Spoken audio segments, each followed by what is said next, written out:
día, profesor. Nosotros somos el grupo 1, conformado por Johanna Lozano, Stephen Tafur y el que habla Ricardo Núñez.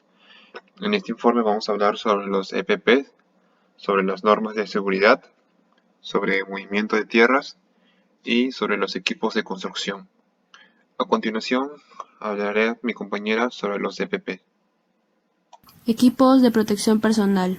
A la hora de combatir los riesgos de accidentes y perjuicios para la salud, es necesario utilizar la aplicación de medidas técnicas y organizativas destinadas a eliminar los riesgos en su origen o proteger a los empleados mediante las disposiciones de protección colectiva. Cuando las medidas son insuficientes, se impone la utilización de equipos de protección personal, EPP, con el fin de prevenir los riesgos residuales. Desde el punto de vista técnico, los EPP actúan disminuyendo algunos de los componentes factoriales de riesgo. Historia. La minería es una actividad antigua en donde se buscaba oro, plata y plomo. Sin embargo, aquí no se implementaron medidas de seguridad por ser esclavos. Los desarrollos antiguos en materia de seguridad se dieron principalmente en Egipto, Roma y Grecia. En el Perú, el 20 de agosto de 2011 se aprobó la Ley 29783, Ley de Seguridad y Salud en el Trabajo. Sus 123 artículos se aprobaron el 25 de abril de 2012.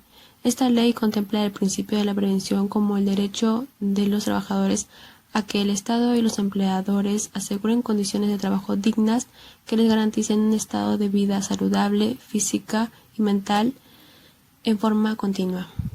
Entre los principales equipos de protección personal para los ojos tenemos los lentes o gafas de protección, para los oídos las orejeras o tapón de oídos. La protección para los pies están las botas de seguridad, para la protección de las manos los guantes y para la protección de la cabeza el casco. Definiciones. EPP. Dispositivo destinado para ser utilizado por el trabajador para protegerlo de varios riesgos y aumentar su seguridad o su salud en el trabajo. Botas de seguridad. Tipo de calzado especial diseñado para resguardar a los trabajadores de diferentes riesgos, principalmente destinados a la protección de los dedos de los pies.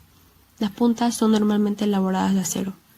Orejeras, diseñadas para cubrir las orejas para la protección del ruido exterior o para el calor. Casco, están diseñados para cubrir la cabeza del usuario, esencialmente a proteger la parte superior de la cabeza contra heridas producidas por objetos que caigan sobre él mismo. Guantes, destinado a proteger total o parcialmente la mano, también puede cubrir parcial o totalmente el antebrazo o el brazo. Distribuidores.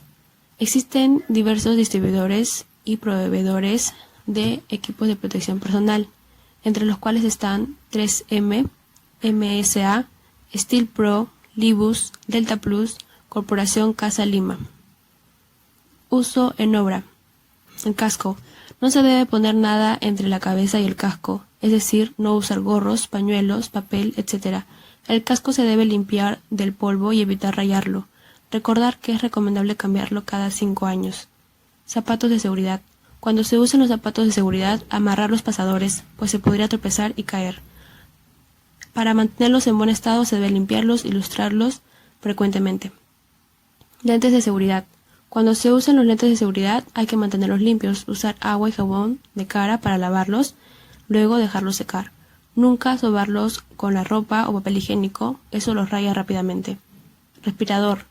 Al usar el respirador hay que colocarlo de forma correcta. Si hay dudas, pedir ayuda al supervisor de área.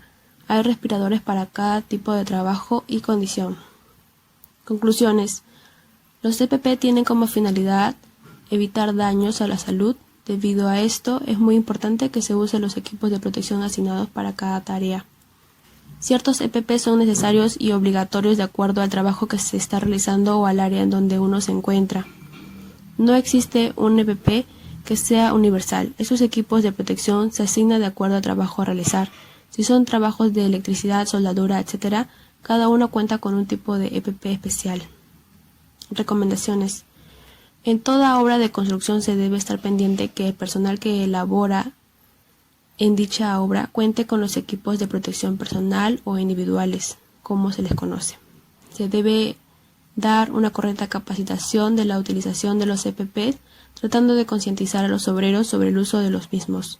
Se debe asignar Duras sanciones para cualquier personal que no utilice o utilice incorrectamente los EPPs. Norma de seguridad en obra G050.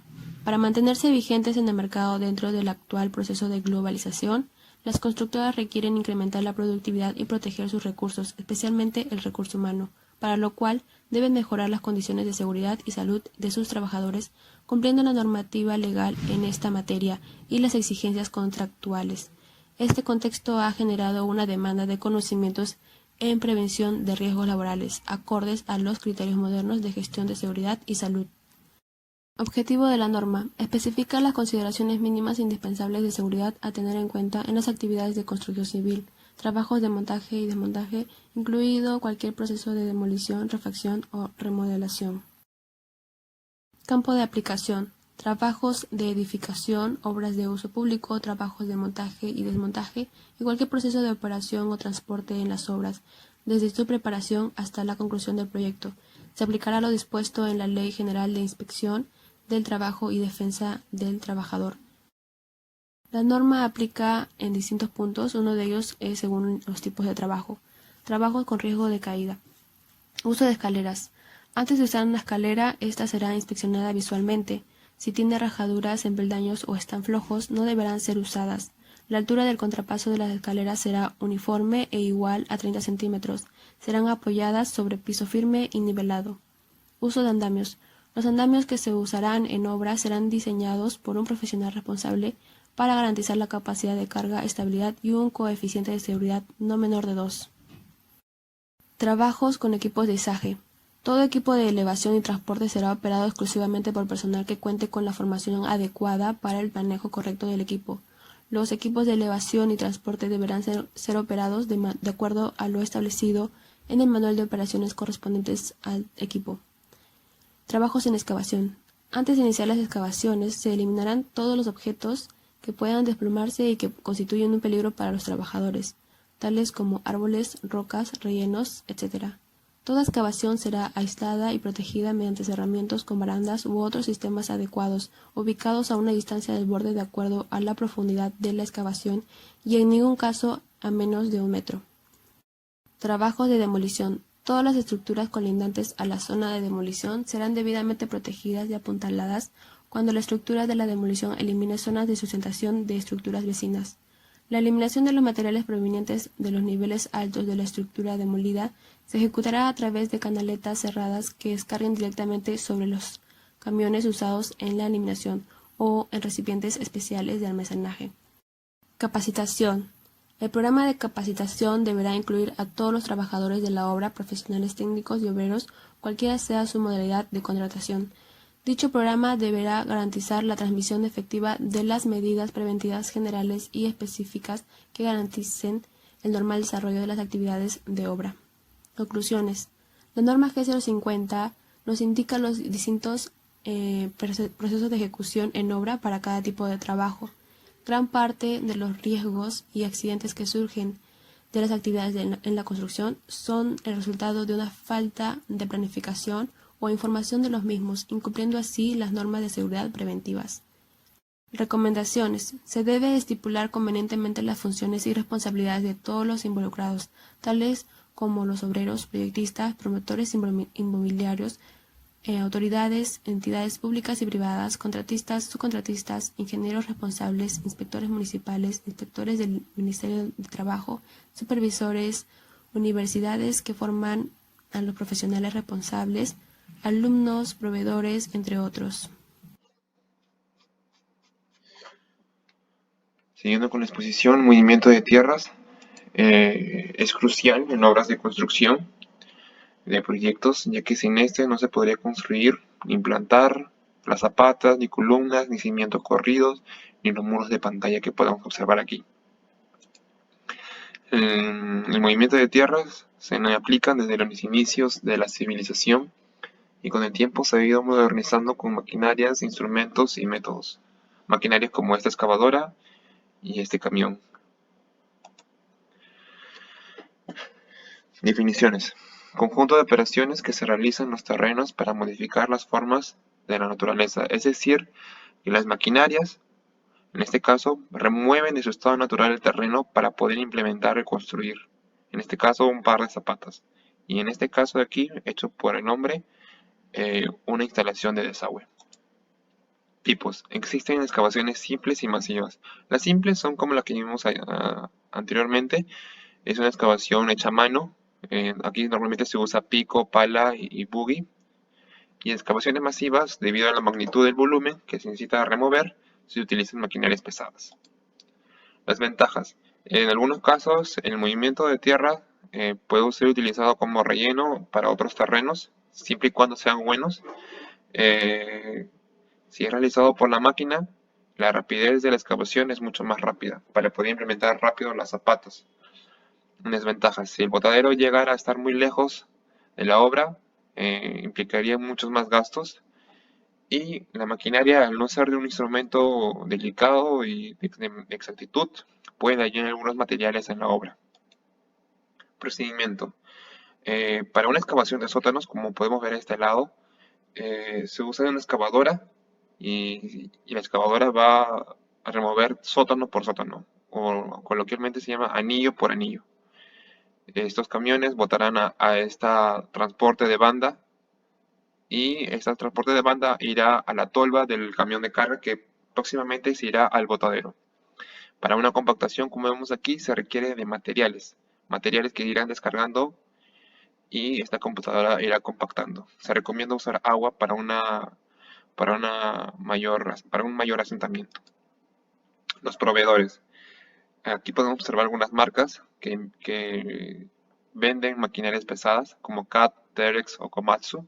Hitachi, Komatsu son empresas que venden aquí en nuestro país maquinarias pesadas como retros, excavadoras, cargadores frontales, bobcats, etc. Ejemplos de uso en obras. En la obra de construcción, el movimiento de tierras es crucial para plantar zapatas, cimientos corridos, etcétera. Aquí en este lado podemos observar el plantamiento en la planta de una zapata, cómo están colocándola con la malla y el traslape para las columnas. La eliminación de excedentes permite una buena movilización en las obras. Como acá podemos observar, la máquina retroexcavadora ha eliminado gran parte del terreno y permite la movilización de esos camiones de carga libremente. Aquí se puede observar, ¿no? Conclusiones. El movimiento de tierras es necesario para el proceso constructivo, ya que sin este no se podría implementar las zapatas, ni cimientos corridos, ni muros de pantalla. Se puede usar para obras grandes y pequeñas.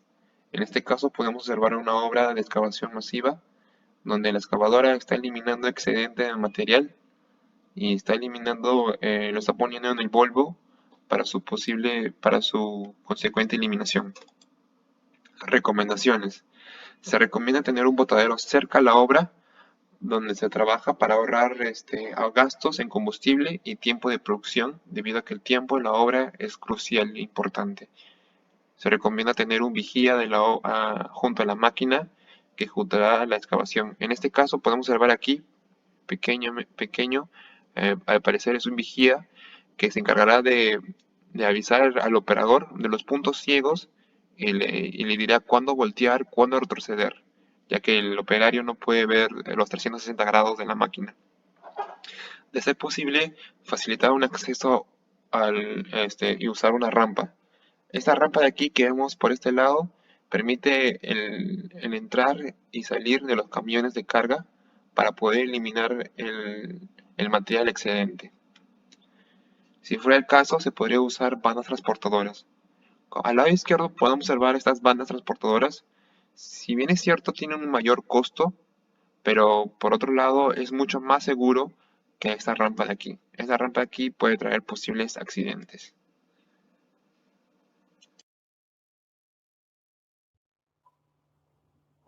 Siguiendo con la presentación, yo les hablaré sobre los equipos de construcción.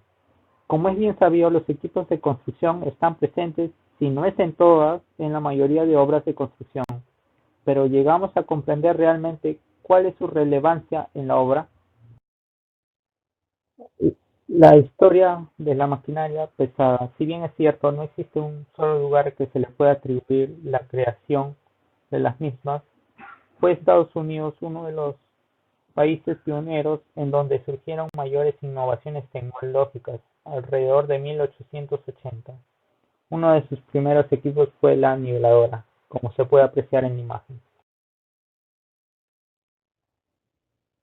Comenzando con los equipos de construcción, el tractor o bulldozer es una máquina montada sobre orugas.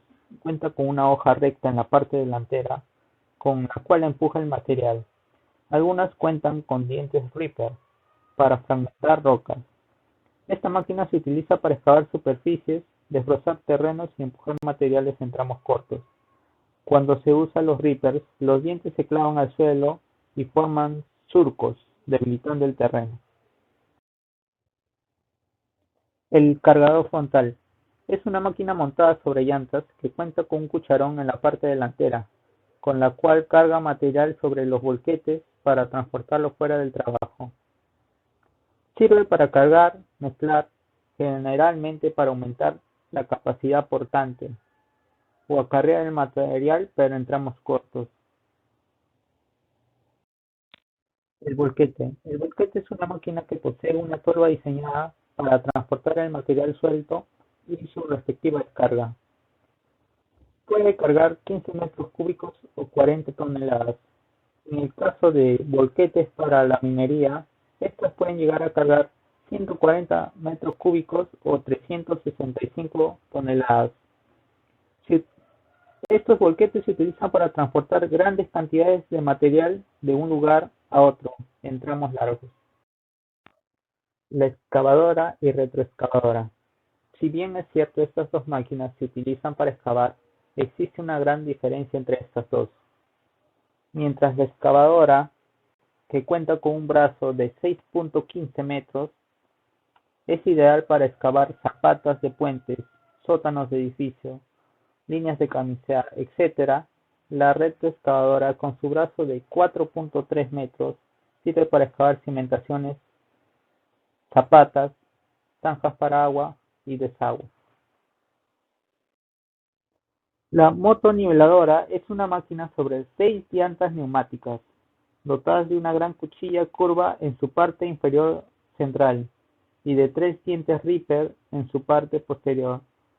Esta máquina se emplea para arrastrar el material debajo de él y nivelar los terrenos, dejándolo listo para que luego ingrese el rodillo y lo compacte. También perfila y nivela taludes. El rodillo es una máquina dotada de uno o varios rodillos de gran peso, 11 toneladas cada una. Se diferencian dos tipos, de una rola y de dos rolas, debido a que el de una rola necesita pasar 2 veces por el terreno para hacer la misma compactación que hace el de 2 rolas en una sola pasada. El rodillo pata de cabra es una máquina que permite compactar materiales finos como limo y arcilla. Sin embargo, esta no es una nueva máquina, sino que existe una placa que se adapta al rodillo liso. Ferreiros, Samine, Rentrac y Komatsu son algunos de los proveedores de maquinarias pesadas reconocidos en Perú. Algunas conclusiones que llegamos respecto a equipos de construcción son las siguientes. Primero, las maquinarias son esenciales en cada obra de construcción si se desea optimizar el trabajo y tiempo. Segundo, no existe una sola máquina que pueda hacer todo lo que necesite una obra. Tercero, la utilización de máquinas dependerá de las especificaciones de la obra de construcción. Para finalizar, podemos mencionar algunas recomendaciones. La primera sería utilizar sistemas y maquinarias apropiadas de acuerdo al tipo de construcción que se desea realizar. Y la segunda, se recomienda el alquiler de maquinarias pesadas en las obras si no cuentas con una, ya que existen empresas que te pueden proporcionar dicha maquinaria. De lo contrario, si optas por comprar una maquinaria, el mantenimiento de la misma es algo excesivo.